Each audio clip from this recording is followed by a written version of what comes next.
السلام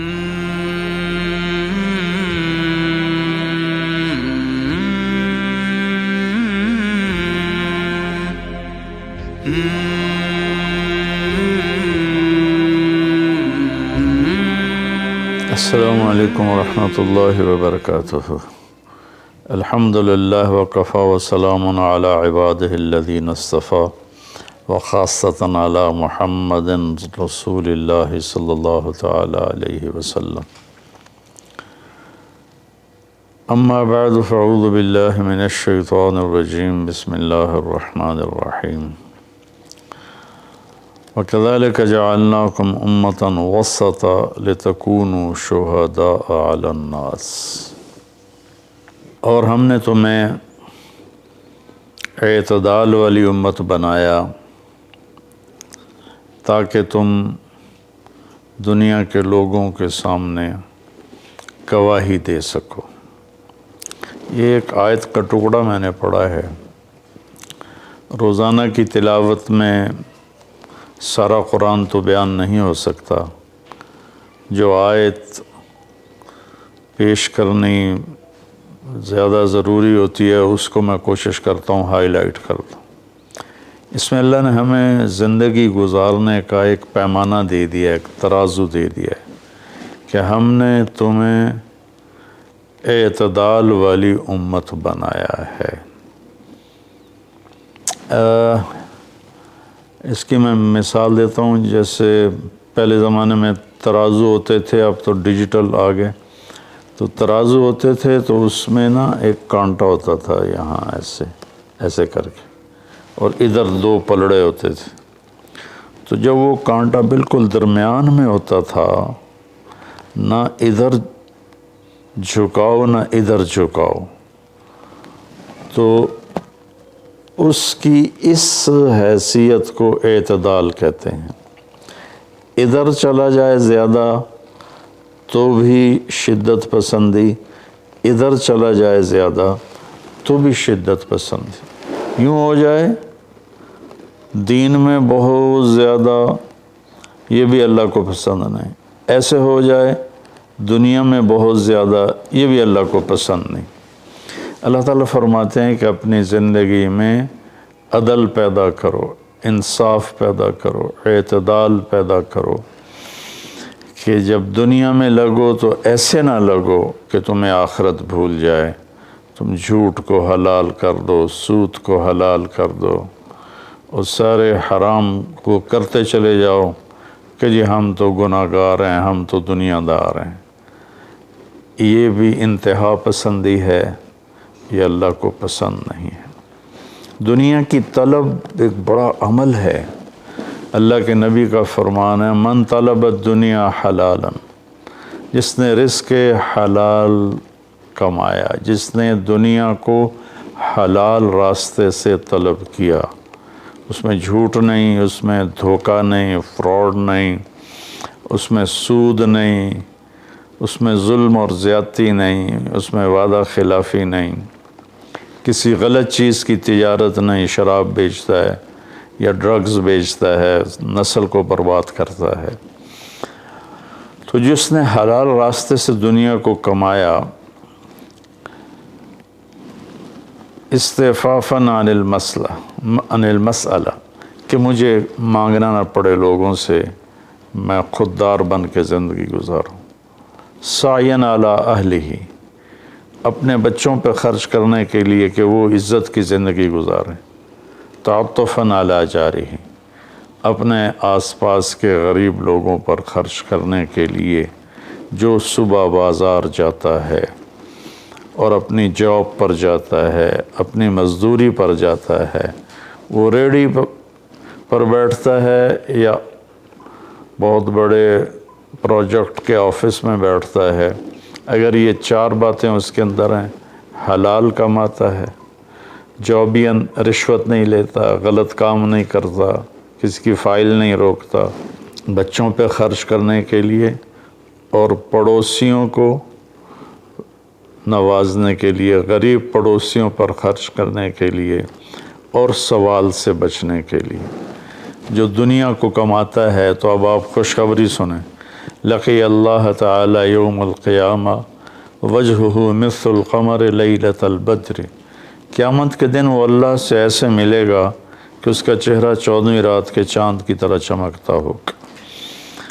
تو ایسی دنیا کمانا بھی بندگی ہے۔ ریاکاری کے نفل پڑھ رہا ہو تو وہ جہنم ہے، اور ان 4 شرطوں کے ساتھ دکان پہ بیٹھا ہو، آفس میں بیٹھا ہو، ریڈی پہ بیٹھا ہو تو وہ جنت کا راستہ ہے، اللہ کو اتنا پسند ہے، کیونکہ اس میں درمیانی راستہ ہے، اعتدال والا راستہ ہے۔ اب اس میں انتہا پسندی کیا ہے؟ دوسری حدیث پیش کرتا ہوں، تعس عبد الدینار وعبد الدرہم وعبد القطیفہ، تعس وانتکس وإذا شیک فلن تقش، ان اعطی رضی وإن لم یعط سخط۔ آپ نے فرمایا دینار کا چاہنے والا، دینار کا غلام چاہت تو سب کی ہے، سونے کا غلام ہلاک ہو جائے، چاندی کا غلام ہلاک ہو جائے۔ اللہ نے کائناتی معیشت کو، اکانومی کو سونے چاندی کے گرد گھمایا ہے، یہ اللہ کی اپنی قدرت ہے۔ تو اب یہ انتہا پسندی آ رہی ہے، جس نے آپ نے کہا ہلاک ہو جاتا ایسا، کون؟ عبد الدینار، سونے کا غلام، چاندی کا غلام، اور زیب و زینت کا غلام، اسیسریز کا غلام، کہ حلال رزق میں ایسی نہیں مل رہا تو چلو کوئی ڈنڈی مار لو، کوئی رشوت لے لو، کوئی جھوٹ بول کے سودا بیچ لو، یہ ہے۔ تو اس کے لیے آپ نے بد دعا فرمائی۔ یہ بخاری شریف کی روایت ہے، آپ رحمت اللہ علیہ عالمین ہو کر آپ بد دعا فرما رہے ہیں کہ ایسے لوگ، چونکہ یہ لوگ جب دنیا میں جاتے ہیں تو اوروں کے حقوق مارتے ہیں، اوروں جو رشوت لیتا ہے، وہ رشوت دینے والا پتہ نہیں کن مشکلوں سے اپنے کام کے لیے پہنچا ہوتا ہے، جس کو یہ دھوکہ دے کے مال بیچ دیتا ہے، وہ پتہ نہیں کتنی مشکلوں سے پیسہ بنا کے مال لینے آتا ہے، اس کو یہ 2 نمبر ٹکا دیتا ہے۔ اس لیے ان کے لیے بد دعا فرمائی کہ یہ معاشرے کے لیے ناسور لوگ ہیں، چاہے یہ کتنے ہی نامور ہوں، لیکن یہ معاشرے کے لیے ایک عذاب ہیں، ایک مصیبت ہیں۔ تو دنیا میں بھی چلو تو درمیانہ راستہ اختیار کرو، اتنے نہ کھب جاؤ میرے بھائیو کہ ٹوائلٹ میں بھی سودے ہو رہے ہوتے ہیں، پیشاب کرتے ہوئے۔ ابھی میں کراچی سے لوٹا تو لاہور ایئرپورٹ پر میں وضو کرنے گیا تو پیچھے جو پیشاب کرنے کی جگہ ہوتی، وہاں ایک آدمی کھڑا ہوا، گردن کے ساتھ اس نے موبائل پکڑا ہوا تھا اور بولے جا رہا تھا، بولے جا رہا تھا، بولے جا رہا تھا۔ یہ بھی کوئی زندگی نہیں ہے، کھانا بھی کھا رہے ہیں اور سودا بھی بیچ رہے ہیں اور پیمنٹ بھی لے رہے ہیں اور سودا کر بھی رہے ہیں اور ساتھ کھانا بھی کھا رہے ہیں۔ تو یہ تو کھانا زہر بن جاتا ہے۔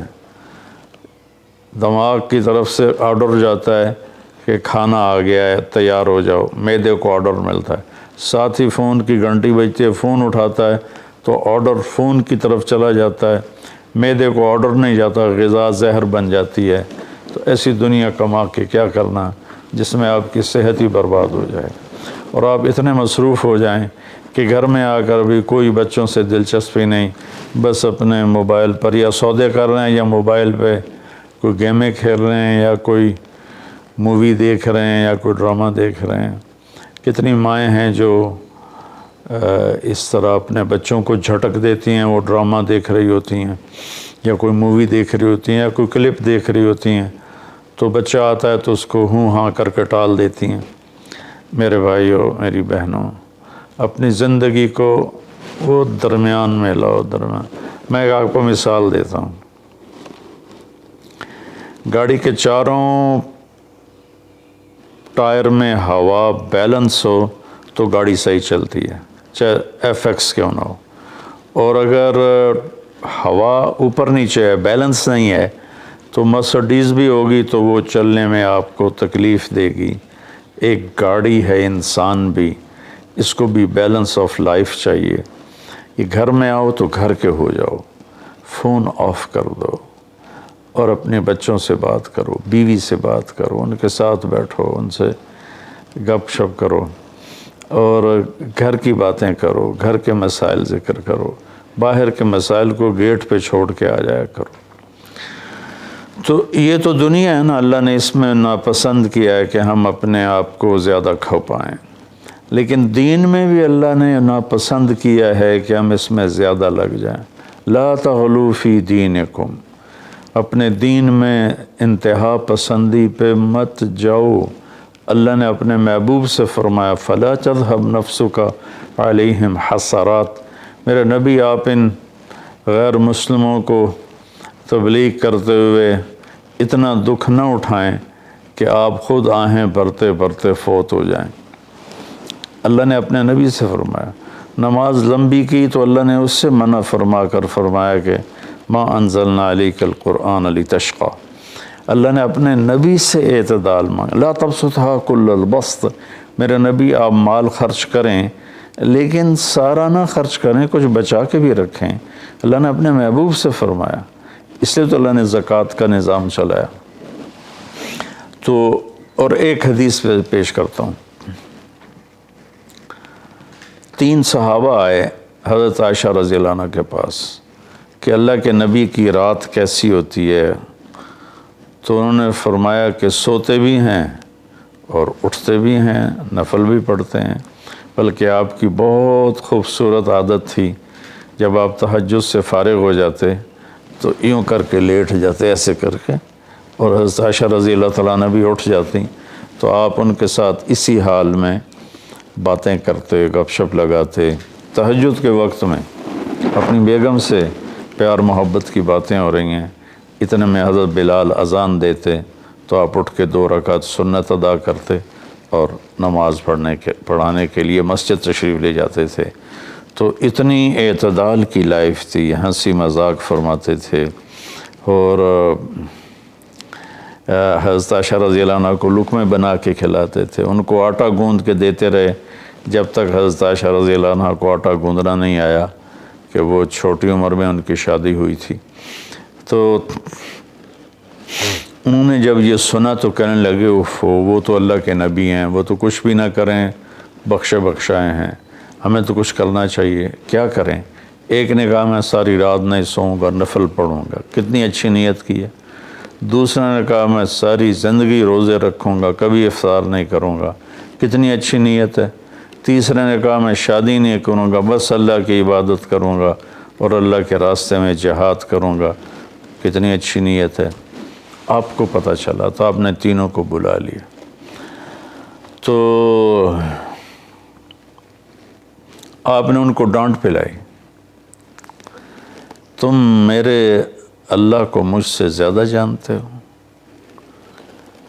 تم میرے اللہ سے مجھ سے زیادہ ڈرتے ہو، زیادہ تقوی والے ہو، میں تم میں سب سے زیادہ اپنے اللہ کو جانتا ہوں، سب سے زیادہ اللہ سے ڈرتا ہوں، میں کھاتا بھی ہوں، روزہ بھی رکھتا ہوں، میں نے شادی بھی کی ہے، میں سوتا بھی ہوں اور میں جاگتا بھی ہوں، اور میں نے آپ نے تو 11 شادیاں کی، 9 بیویاں زندہ تھیں جب آپ دنیا سے تشریف لے گئے، تو آپ کی خوبصورت زندگی تھی ان کے ساتھ۔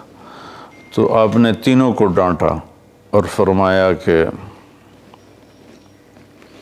اعتدال کے ساتھ چلو، جس نے کہا میں شادی نہیں کروں گا شادی کرے، جس نے کہا میں روزہ نہیں چھوڑوں گا وہ روزہ چھوڑے، کہ مہینے میں 3 روزے رکھو بس، 13، 14، 15، اور جس نے کہا میں رات سوؤں گا نہیں وہ آرام بھی کرے اور اٹھے بھی صحیح۔ تو یہ زندگی اعتدال والی اللہ کو تو دین میں انتہا پسندی اچھی نہیں لگتی، اور اللہ نے اس کو رد فرمایا۔ ہمارے بعض نادان دوست قربانی کے نام پر پورے گھر کو اجاڑ دیتے ہیں اور انہیں احساس بھی نہیں ہوتا کہ کتنا بڑا نقصان کر رہے ہیں۔ سب سے بڑا تقاضا اسلامی تاریخ میں جنگ بدر کا ہے، اس سے بڑا تقاضا قیامت تک نہیں آئے گا کہ جن کے بارے میں اللہ کے نبی کی وہ گواہی ہے جو قیامت تک کسی کے لیے نہیں، ان تہلک هذه العصابۃ فلن تعبد، میرے رب اگر آپ نے اس جماعت کو ہلاک کر دیا تو پھر آپ کا نام لینے والا کوئی نہیں بچے گا۔ اتنی بڑی گواہی 313 کی، اور یہ اتنا بڑا تقاضا تھا اور اتنا بڑا یہ اس وقت اہم اور ضروری کام تھا، اور آپ نکلے اور ذوالحلیفہ 7 میل دور ہے۔ جب وہاں پہنچے تو حضرت عثمان اور اسامہ رضی اللہ عنہما کو آپ نے واپس بھیج دیا کہ آپ کی بیگم حضرت رقیہ رضی اللہ تعالی عنہ وہ حضور صلی اللہ تعالی علیہ وسلم کی دوسرے نمبر کی بیٹی تھیں۔ حضرت زینب پہلے نمبر پر، حضرت رقیہ دوسرے نمبر پر، ام کلثوم تیسرے نمبر پر، حضرت فاطمہ چوتھے نمبر پر۔ تو بیمار ان کو چیچک نکل آیا تھا، تو ان کو وہاں سے واپس بھیجا کہ جاؤ تم رقیہ کی تیمارداری کرو۔ وہ جنگ بدر میں شریک نہیں ہوئے، میرے نبی نے واپس کیا، لیکن جنگ بدر کے شریک صحابہ میں ان کا نام لکھوایا، دونوں کا۔ جب ہم بدری صحابہ کی فہرست کھولتے ہیں تو اس میں اسامہ اور عثمان رضی اللہ عنہما دونوں کا نام ذکر ہے، اور مال غنیمت میں ان کا حصہ بھی رکھا آپ نے۔ اتنے بڑے تقاضے کو آپ نے بیوی کی بیماری کی وجہ سے پیچھے کر دیا اور ان دونوں کو واپس بھیجا، اور رقیہ رضی اللہ عنہ کا انتقال ہو گیا۔ جب آپ واپس تشریف لائے تو وہ دفن ہو چکی تھی، تو آپ نے ان کی قبر پہ جا کر دعا فرمائی۔ تو میرے بھائیو، دین میں بھی اعتدال ہو، دنیا میں بھی اعتدال ہو۔ یہ رہبانیت تو نصارہ عیسائیوں میں تھی کہ شادی نہیں کرنی، نہانا نہیں، بال نہیں کٹوانے، ناخن نہیں صاف کرنے، پہلے، اب نہیں، پہلے جو قدیم عیسائی مذہب تھا۔ تو طبیعت میں اتنی شدت، غیر فطری زندگی، پھر وہ دوسرے طریقے سے اپنی خواہشات کو پورا کرتے تھے، تو اس سے میرے نبی نے روکا۔ بعد میں ایک ٹرینڈ چل گیا کثرت عبادت کا، لیکن وہ کوئی معیار نہیں ہے کہ فلاں بزرگ تھے، انہوں نے 40 سال عشاء کے وضو سے فجر کی نماز پڑھی، اور فلاں بزرگ تھے انہوں نے 30 سال عشاء کے وضو سے فجر کی نماز پڑھی، اور فلاں بزرگ تھے وہ 25 سال جنگل میں پھرتے رہے۔ بھلا یہ بھی کوئی دین ہے جو پیش کیا جائے؟ ہمارا دین تو پوری دنیا کو پیش کرنے کے لیے ہے۔ ان الدین عند اللہ الاسلام۔ اب اسلام ہی ایک مذہب ہے جو باقی ہے اپنی صحیح معنی میں، تو ہمیں پیش کرنا ہے لوگوں کو، یہ تو ہم اپنوں کو پیش نہیں کر سکتے کہ 25 سال جنگلوں کی خاک چھانتے رہے۔ یہ تو رہبانیت سے بھی کوئی آگے کی چیز ہے، لیکن یہ ان کی بزرگی کے طور پہ بیان کیا جاتا ہے۔ ایک بزرگ تھے، اپنے بالوں کو رسے سے باندھ لیتے تھے، رسہ اوپر چھت میں لٹکا ہوتا تھا، تو جب نماز پڑھتے پڑھتے ان کو نیند کا جھٹکا آتا تو وہ ایسے ہوتے تو وہ بالوں کو زبردستی جھٹکا پڑتا، جس سے وہ ان کی آنکھ کھل جاتی اور پھر نفلوں میں شروع ہو جاتے۔ یہ تو میرے نبی کے حکم کے خلاف ہے۔ آپ نے فرمایا تم میں کوئی عبادت میں لگے جب تک وہ بشاشت ہے اور اس کو نیند نہیں، جب نیند کا سمجھے غلبہ ہو رہا ہے نفل چھوڑ کے جا کے سو جائے۔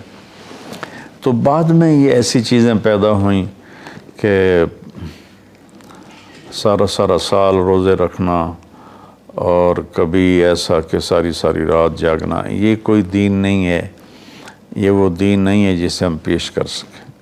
ایک بزرگ کا انتقال ہوا تو میں تعزیت کے لیے گیا، تو ان کے بیٹے بتانے لگے کہ ہمارے والد صاحب صبح 3 بجے اٹھ کے نیچے اپنے کمرے میں آ جاتے تھے جہاں مریدین آتے تھے اور باقی جو ان کے اپنے علمی کام ہوتے تھے، اور رات 11 بجے واپس جاتے تھے۔ ساری زندگی یہ معمول رہا۔ یہ کوئی قابل ذکر بات نہیں ہے جس کو ہم بطور ایک نمونہ پیش کریں۔ میرے نبی نے اپنی زندگی کو 4 حصوں میں تقسیم کیا ہوا تھا۔ ایک حصہ لوگوں کے لیے، ایک بیوی بچوں کے لیے، ایک اپنی ذات کے کاموں کے لیے۔ آپ اپنے کپڑے خود دھوتے تھے، 9 بیویاں تھیں، آپ اپنے کپڑے خود دھوتے تھے اور ایک حصہ آپ نے رکھا ہوا تھا اللہ کے لیے۔ تو آپ سے زیادہ مشکل لائف کسی کی نہیں، آپ سے زیادہ بڑا ذمہ دار کائنات میں کوئی نہیں۔ آپ نے زندگی کو 4 حصوں میں ڈیوائیڈ کیا ہوا تھا۔ تو اگر ہم دنیا میں لگتے ہیں تو حلال حرام بھول جاتے ہیں، جھوٹ سچ بھول جاتے ہیں، دھوکہ دیانت کو بھول جاتے ہیں، اور دین میں لگتے ہیں تو بچے بیوی بھول جاتے ہیں، اپنے کام کاروبار بھول جاتے ہیں۔ آپ دیکھیں اصحاب صفہ وہ تھے جن کا کوئی کام نہیں تھا، لیکن 10 مبشرہ میں سے ایک بھی اصحاب صفہ میں نہیں، خلفاء میں ایک بھی اصحاب صفہ میں نہیں۔ اور اصحاب صفہ کوئی دینی تقاضوں کے لیے فارغ نہیں بیٹھے تھے، اصحاب صفہ کا ٹھکانہ کوئی نہیں تھا۔ جب صدیقی دور میں ٹھکانے مل گئے تو اصحاب صفہ بھی ختم ہو گئے۔ تو بھائیو، میری گزارش ہے آپ سب کی خدمت میں کہ اعتدال کی زندگی گزارو، اللہ کے واسطے اعتدال کی زندگی گزارو۔ ایک صحابی آئے، بڑے مالدار تھے، کپڑے ان کے پرانے بھی تھے اور بڑے گھٹیا قسم کے تھے اور میلے بھی تھے۔ آپ نے ان سے فرمایا کیا ہوا، غریب ہو گئے ہو؟ کہا جی نہیں۔ آپ نے فرمایا تو اللہ نے جو تجھے دیا ہے تو وہ چاہتا ہے کہ اللہ تیرے اوپر اس کا اثر دیکھے، اٹھو جا کے کپڑے تبدیل کر کے آؤ۔ آپ نے ان کو واپس بھیجا، ان کے کپڑے تبدیل کروائے۔ تو یہ کہ کسی کو اللہ رزق دیتا ہے، وہ اچھے کپڑے پہنتا ہے، اچھی سواری استعمال کرتا ہے، اچھے گھر میں رہتا ہے، اپنا کاروبار دیکھتا ہے، اس کو دنیا داری نہیں کہتے۔ دنیا داری تو جھوٹ اور فراڈ اور حرام اور رشوت، جتنے غلط راستوں سے جو جانا ہے کاروباری زندگی میں، یہ دنیا داری ہے۔ عبد الرحمن بن عوف رضی اللہ تعالیٰ عنہ نے وراثت میں اتنا سونا چھوڑا کہ بچوں میں تقسیم کرنے کے لیے وراثت کو کاٹتے کاٹتے آریاں ٹوٹ گئیں۔ 1000 گھوڑے، 10,000 بکریاں اور 1000 اونٹ، یہ مال مویشی ان کے پاس تھے، اور زمینیں الگ تھیں، لیکن وہ 10 بڑے صحابہ میں ہیں، ٹاپ 10 صحابہ میں ہیں۔ تو بھائیو، رمضان کا مہینہ ہے، اللہ سے مانگیں کہ اللہ ہمیں اعتدال والی زندگی نصیب فرمائے۔ السلام علیکم ورحمۃ اللہ۔